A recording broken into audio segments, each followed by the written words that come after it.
Hi, my name is Rebecca, and this is a tutorial on hamstrings. And we are not going to do a lot of warm-up because this is going to be short. So if you are coming into this and you haven't done anything, maybe go for a quick walk or do a couple sun salutations, just something to get your body a little warmer so you can more comfortably practice in these poses or these movements. I do recommend having a couple of blocks. They don't really need to be blocks. You could use books, you could use cans, just something that's got a little bit of height to it. I do recommend having a belt or a strap nearby in case you need it. If you've got really open hamstrings, you may not need this. All right, so the hamstrings. The hamstrings, one of the biggest complaints I get in yoga classes are, I have tight hamstrings. Yes, me too.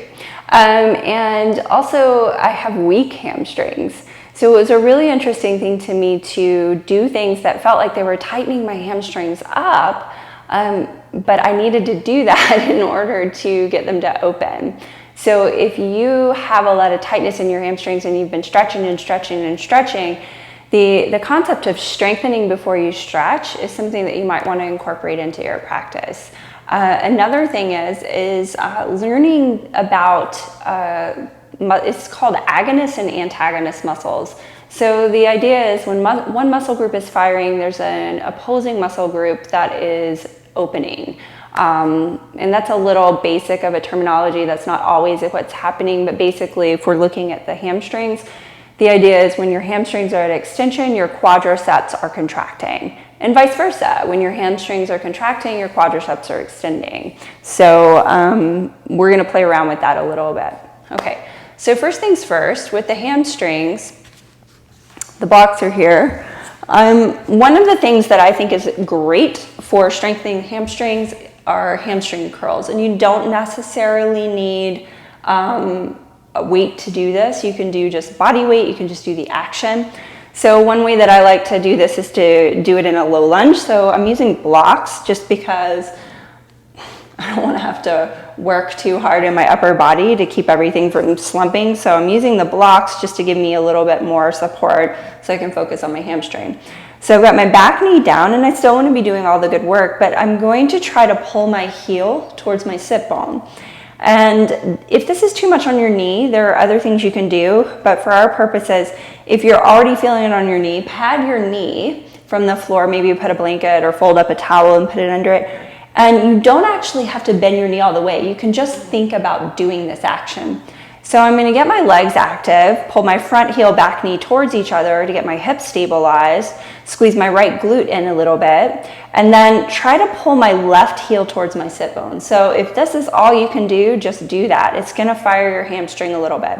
But I'm just trying to bring my this is my left heel to touch my left hamstring, my left glute. And it's not gonna happen, but I'm just squeezing it in. And then lower down, and squeeze in, and doing a few reps of that. And I like to do it with the breath, so maybe inhale as I lift or exhale, but it's gonna keep me from trying to go too fast. And what's important is the squeezing in to engage the hamstrings. So squeeze in, and I wasn't counting, but that feels like 5, so we're gonna say it's 5. All right, and then I'll just switch sides. Take my right knee back, step my left foot forward, bend into the left foot, get my hips set up, so press my left foot down, right knee down, drag them towards each other, get everything engaged, and then again, doing those hamstring curls. So trying to pull my right heel to touch my right sit bone. And again, it doesn't have to happen. And if all you get is up to here, do what you can do. The important thing is that you're firing that muscle and getting a feel for what that feels like. All right, so maybe 3 more. Try to keep everything working. And these are really simple moves. And I like to keep it simple because I can remember it when I need it. Okay, and that feels like 5. All right, come on out, have a seat. So now you know what it feels like to have the hamstrings engaged.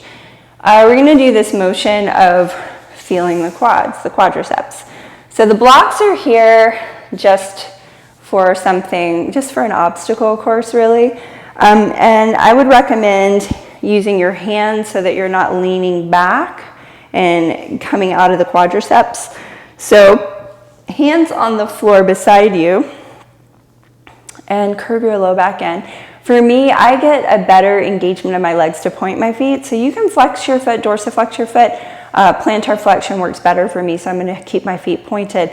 And all we're gonna do is try to keep the chest lifted, low back curved in, and raise your left leg up, take it over the block, bring it back in, take your other leg up, bring it back in, and so on and so forth.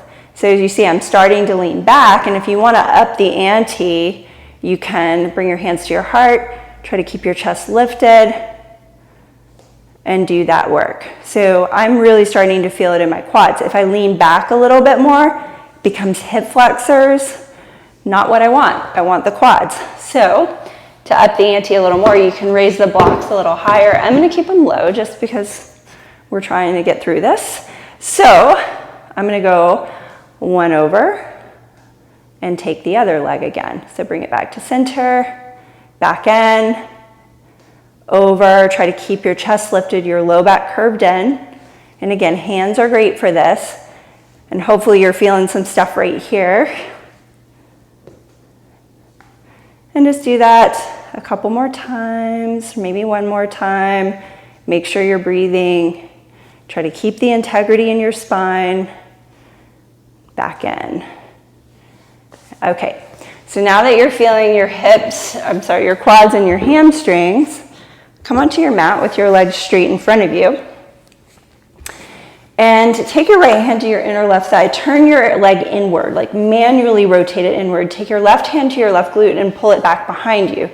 Do the same on the other side.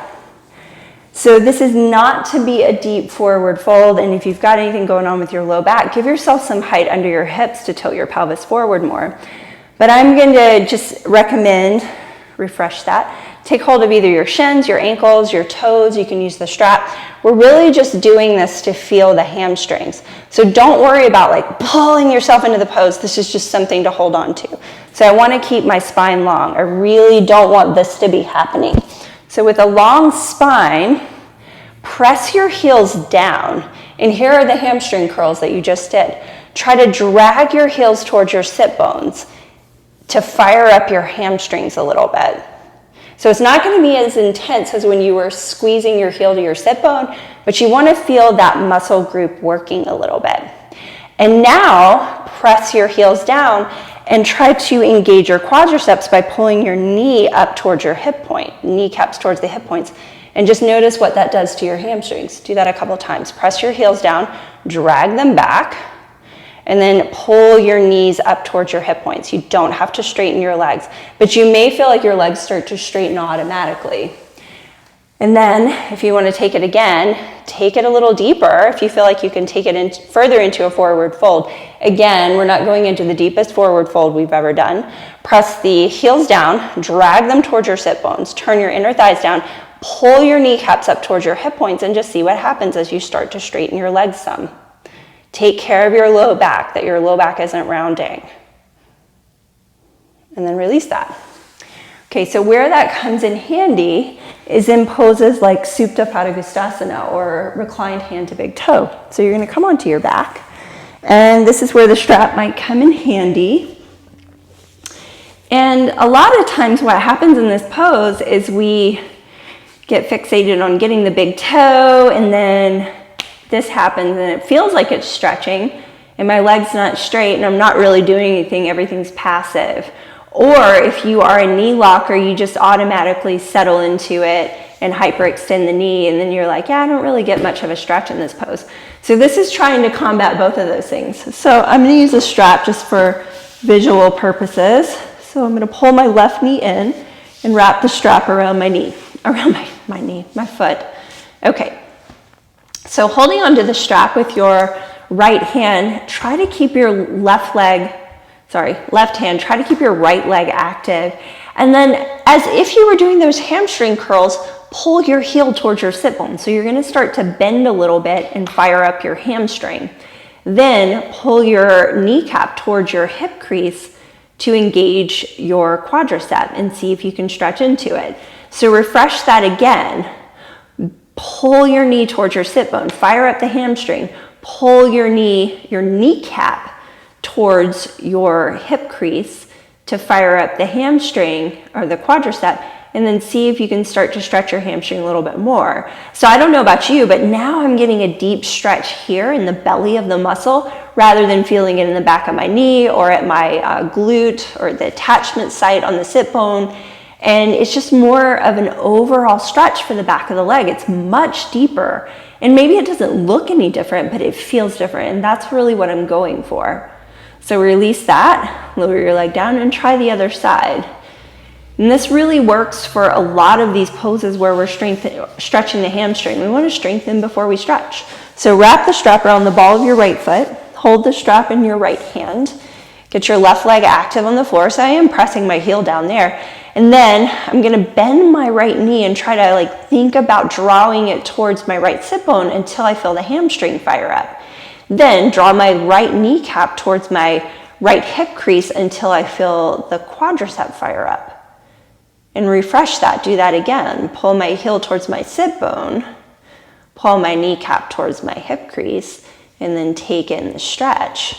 And it's a lot deeper, again, in this area rather than feeling it in the back of the knee or just kind of hanging out, because I do tend to hang out in my joints, which means that I actually don't get the stretch that I could get from a lot of these poses. And if you're tight, it's just going to give you a little bit deeper stuff as well. If you have really tight muscles, it can give you a little more access to some opening there. All right, so release that. Just take a minute and stretch your legs out. And again, this is just a tutorial, so feel free to take a little bit of a shavasana if you like. But I want to thank you for joining me. Hope that helps with some of your hamstring tightness if you're experiencing that. And I hope you have a great rest of your day. Thanks.